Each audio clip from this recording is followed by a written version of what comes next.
Hello, dear students. Today we are going to discuss few cases about the ventral body wall defects in neonates. First is ectopia cordis. Ectopia cordis means presence of heart at abnormal site. Ectopia means at abnormal place, cordis means heart. In this defect, most commonly the heart is located outside the thoracic cavity and it occurs due to the failure of little body wall closure around the third to fourth week of gestation. Most common site is thoracic. Other sites are cervical, thoracoabdominal, and abdominal. In this picture, we can see this defect is a large defect in the thoracic as well as in abdominal region. Heart can be seen by the eyes directly without any skin cover. And ectopia cordis sometimes can be associated with the pentalogy of Cantrell, which contains the ectopia cordis, sternal defects, pericardial defects, anterior diaphragmatic defects, and fifth, omphalocele. Diagnosis can be made by prenatal USG and management include multiple disciplinary surgical repair, but prognosis is usually poor depending on the severity and other associated anomalies. Second case is gastroschisis. Gastroschisis is a abdominal wall defect through which bowel wall herniates directly into the amniotic cavity. It occurs due to the failure of right-sided lateral body wall closure. In this defect, there is no membrane, there is no sac or membrane which covering the herniating content. It typically occurs in the right side of the umbilicus and usually the contents are small intestine. Diagnosis can be made by the prenatal USG, as in this picture we can see the bowel loops herniating through the anterior abdominal wall of the fetus. This is the anterior abdominal wall and the bowel loops are herniating through it. And there is no covering of this herniating bowel loops. Another thing is increased level of AFP. Gastroschisis is associated with markedly increased AFP levels. Management includes the surgical repair after birth and prevention of dehydration and infection. Risk factors are young maternal age, smoking, and NSAID use. It is usually not associated with the chromosomal abnormalities, as we see in the next case, that is the omphalocele, which is commonly associated with the chromosomal abnormalities like trisomy 13, trisomy 18, trisomy 21. Trisomy 13 is Patau syndrome, trisomy 18 is Edwards syndrome, Trisomy 21 is Down syndrome. So, uh, omphalocele is a defect in the midline in the umbilical cord region,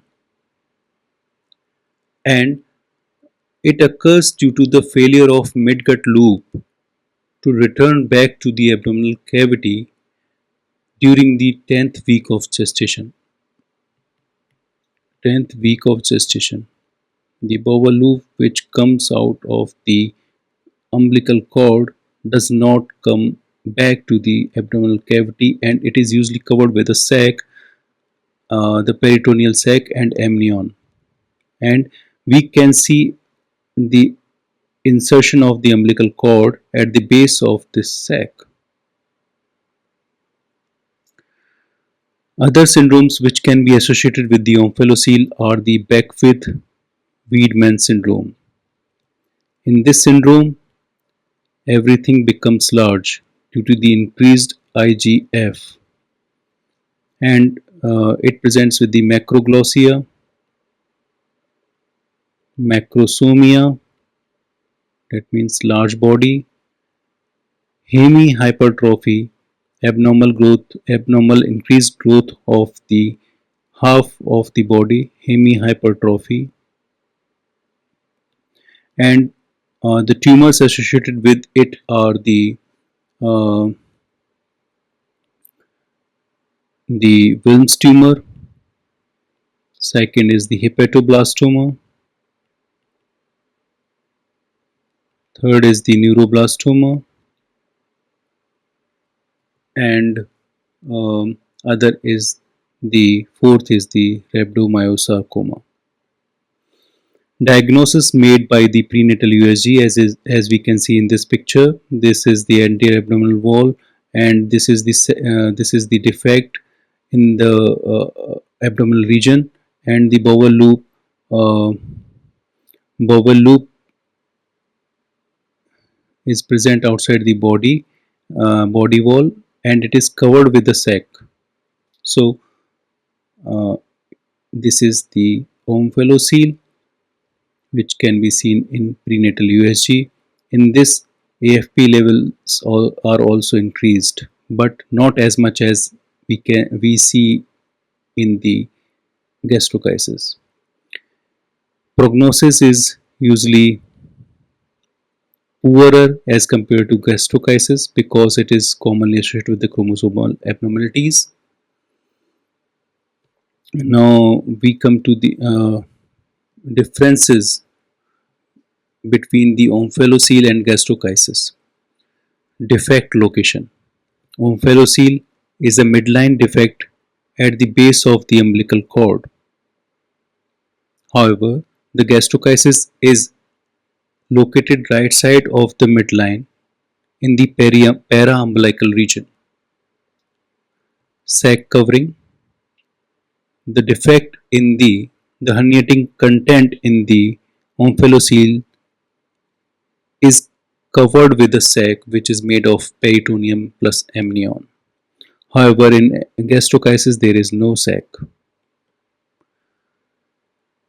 Herniating contents in omphalocele are small intestine with liver with stomach sometime.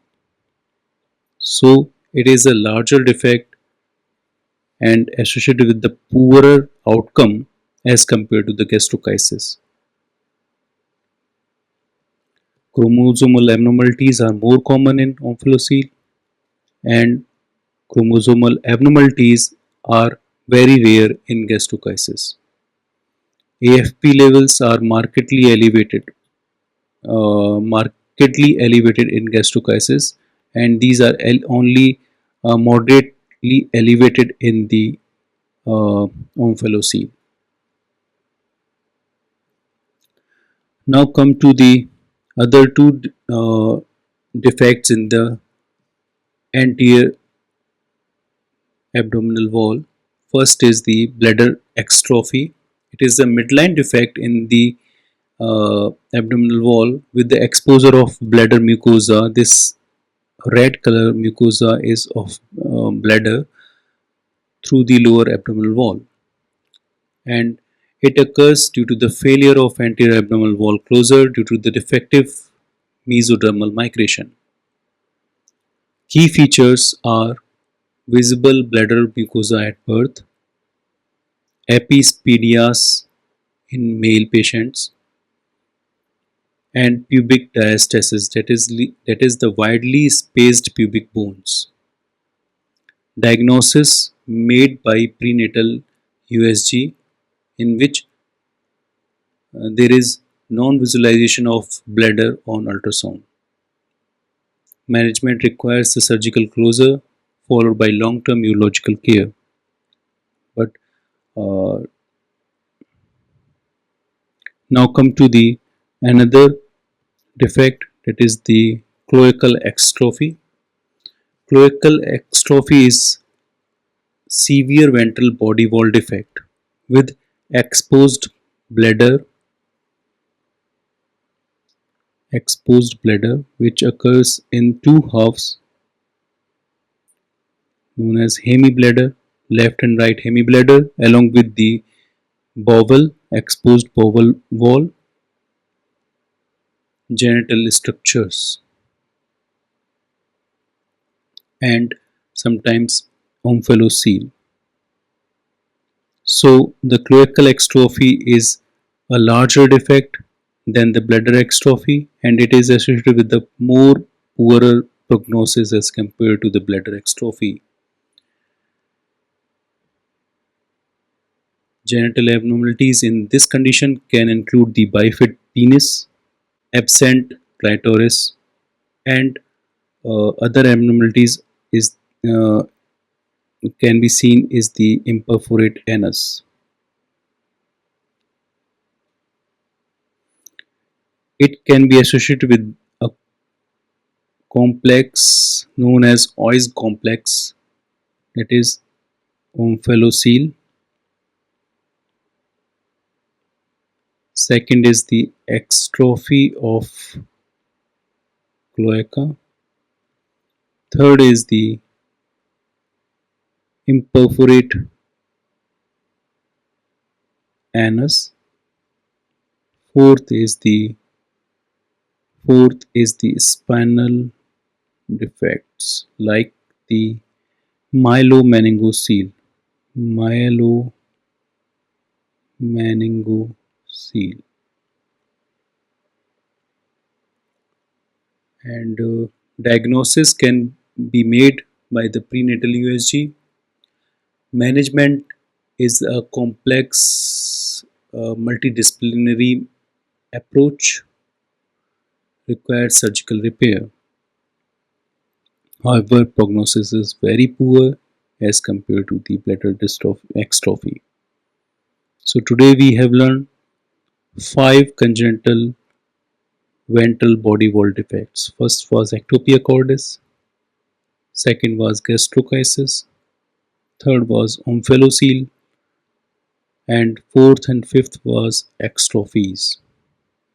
So that is all for today. Thank you.